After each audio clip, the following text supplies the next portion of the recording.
বর্তমান পরিস্থিতিতে দেশের বড় 4টি খাতসহ বিভিন্ন ওয়েবসাইটে বড় ধরনের সাইবার হামলার আশঙ্কার কথা জানিয়েছেন ডাক, টেলিযোগাযোগ ও তথ্য প্রযুক্তি প্রতিমন্ত্রী জুনাইদ আহমেদ পলক। এসব হামলা থেকে বাঁচতে এবং সম্ভাব্য ক্ষতি প্রতিরোধ করতে 4 ধরনের প্রস্তুতি নেয়ার পরামর্শ দিয়েছেন প্রতিমন্ত্রী।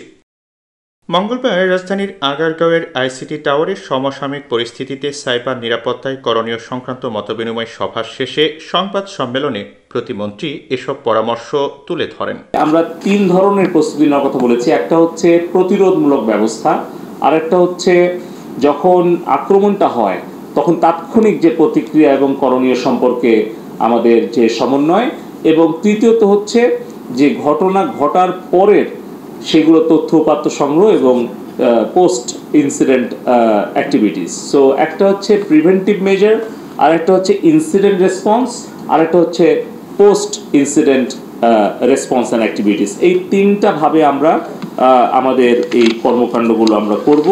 পাশাপাশি আমরা সবাইকে অনুরোধ করছি যে সাইবার হামলা প্রতিরোধের জন্য অবশ্যই যেন আমরা ওয়েবসাইট এবং সিস্টেমের নিরাপত্তা নিশ্চিতের জন্য কিছু প্রয়োজনীয় পদক্ষেপ নেই, যেরকম আক্রান্ত হলে ওয়েবসাইটটাকে অফলাইনে নিয়ে যাওয়া এবং ক্ষতির মূল্যায়নটা করার জন্য লগ চেক করা, ফাইল এবং ডেটাবেস পর্যালোচনা করা, পাসওয়ার্ড নিয়মিত পরিবর্তন করা, সমস্ত অ্যাকাউন্টের পাসওয়ার্ড পরিবর্তন করা, ওয়েব পোর্টাল অ্যাপ্লিকেশন এবং যে কোনো সফটওয়্যারে লগ ইনের ক্ষেত্রে মাল্টি ফ্যাক্টর অথেন্টিকেশন ব্যবহার করা। এক্ষেত্রে পিকেআই বেস টিএলএস ক্লায়েন্ট একটি কার্যকরী সমাধান হতে পারে। এ সময় জুনাইদ আহমেদ পলক বলেন, সাইবার নিরাপত্তার বর্তমান পরিস্থিতি পর্যালোচনা করে আমরা আশঙ্কা করছি আমাদের ব্যাংকিং, পোশাক, টেলিকম এবং বিদ্যুৎ ও জ্বালানি খাত সাইবার হামলার ঝুঁকিতে রয়েছে।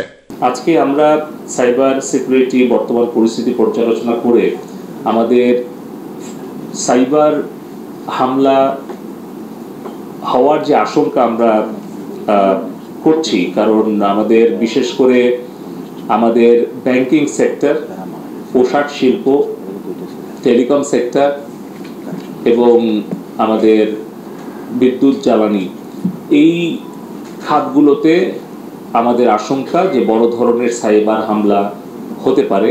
তার জন্য আমাদের ব্যক্তি পর্যায়ের সচেতনতা জরুরি, প্রতিষ্ঠান পর্যায়ের কিছু সিকিউরিটি প্রোটোকল মেনে চলা দরকার এবং আমাদের সরকারি পর্যায়ে, রাষ্ট্রীয় পর্যায়ে আমাদের সিকিউরিটি গাইডলাইনগুলো আমাদের কঠোরভাবে অনুসরণ করা দরকার। এদিন প্রতিমন্ত্রী আরও বলেন, দুঃখজনক হলেও সত্য, আমাদের তালিকাভুক্ত সাইবার হামলার ঝুঁকিতে থাকা 35টি প্রতিষ্ঠানের অধিকাংশই নির্দেশনাগুলো মেনে চলছে না। তারা পর্যাপ্ত প্রস্তুতিও সম্পন্ন করতে পারেনি।